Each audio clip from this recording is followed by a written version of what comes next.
Tous les jours, Radio One donne la parole à ceux qui font bouger le littoral. C'est l'invité du jour. Avec Sandrine D'Antoni. Et aujourd'hui, pour l'invité du jour Radio One, nous avons le plaisir d'accueillir une auteure. Nous sommes avec Régine Keva. Régine, bonjour, bienvenue sur Radio One. Bonjour Sandrine, bonjour tout le monde. Alors Régine, vous êtes auteure, vous sortez un nouveau roman qui s'appelle Les 12 vies d'Anna.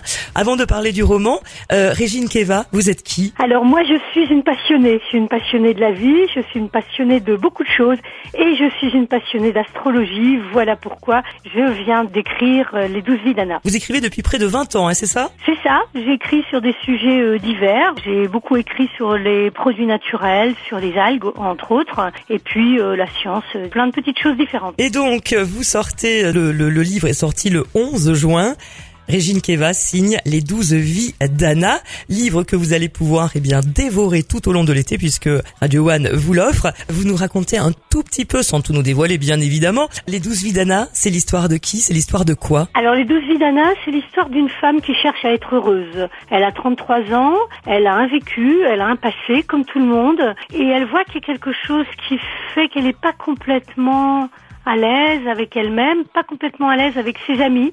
Elle a 2 amis d'enfance, Nawal et Yann, et elle cherche comment aller mieux. Ouais, ça c'est pas nouveau, hein, ça va nous servir. Et voilà. Elle est pas toute seule.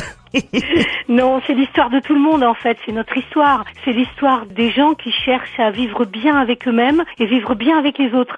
Mais on peut pas vivre bien avec les autres tant qu'on ne se connaît pas soi-même. S'il y avait une seule phrase à résumer, je dirais « connais-toi toi-même ». Oui, grâce à ce livre, on va essayer aussi de se connaître un peu mieux nous-mêmes. Oui, c'est ça. L'idée, c'est de pouvoir donner des clés à chacun des lecteurs et des lectrices pour dire l'histoire d'Anna, c'est un peu votre histoire. C'est l'histoire de nous-mêmes. Évidemment, l'astrologie est le fil conducteur de ce roman, puisque, à ma connaissance, il n'y a pas de roman qui parle d'astrologie, qui en parle de manière déployée. Donc là, il va y avoir un déploiement de l'astrologie au cours des 12 chapitres. Et au cours de ces chapitres, on va en apprendre un peu plus sur l'astrologie de manière à avoir des clés pour mieux se comprendre et mieux comprendre les autres. Alors l'astrologie, c'est pas la clé qui permet de tout comprendre, mais c'est un outil fantastique que je teste depuis plus de 30 ans et qui permet réellement de mieux se connaître. Voilà, et quand on parle d'astrologie, attention à ne pas confondre avec les petits horoscopes qu'on peut lire de ci, de là. Ça n'a rien à voir. Et on va découvrir tout ça dans ce livre. Très joli roman, Les 12 vies d'Anna, c'est passionnant. Régine, un dernier mot avant de se quitter?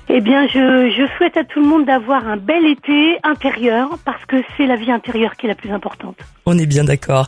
On vous remercie Régine, on vous souhaite à vous aussi un très très bel été et puis on se dit à très bientôt pour le prochain roman. Merci Sandrine, bel été à tout le monde et effectivement rendez-vous dans quelques temps.